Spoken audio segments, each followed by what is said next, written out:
I'm good. It is true, I did buy a bond with my first communion gift. My understanding was if I put my money into this thing, I got more money back at the end of it. And that was fascinating to me. I want to make money with money. Thank you.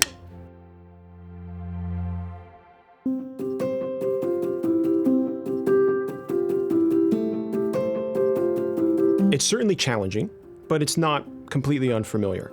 As investors, we deal with uncertainty all the time. In fact, our ability to generate alpha is predicated on different market participants having different views.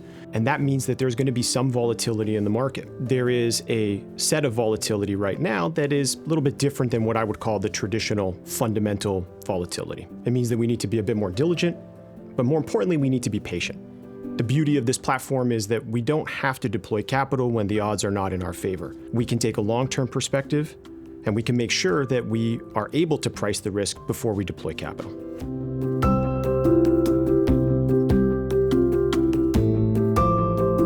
Through 20 years of a low rate environment, low inflation, high employment, stability across the globe, a move to more globalization.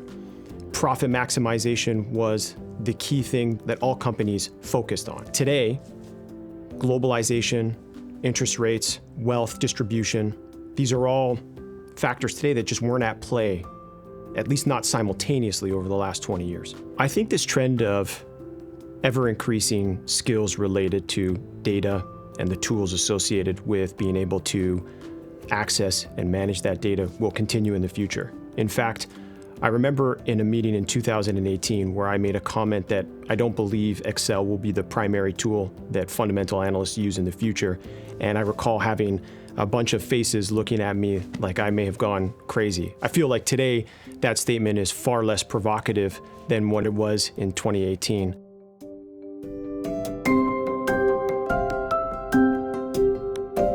Whether we're thinking about investors today or investors 20 years ago, we've always been data scientists.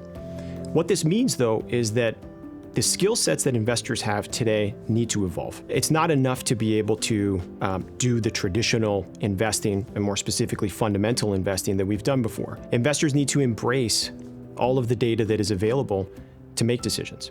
That's the nature of what we do. We're looking for unique, underappreciated insights into individual companies. And the way we do that is by scouring data, finding new data sources, new insights from that data in order to come up with a differentiated point of view. If that means that you're going to have to use different tools and access new types of data, well, that's just part of the game. It continues to get more and more competitive and more challenging, and we need to evolve as the market around us evolves.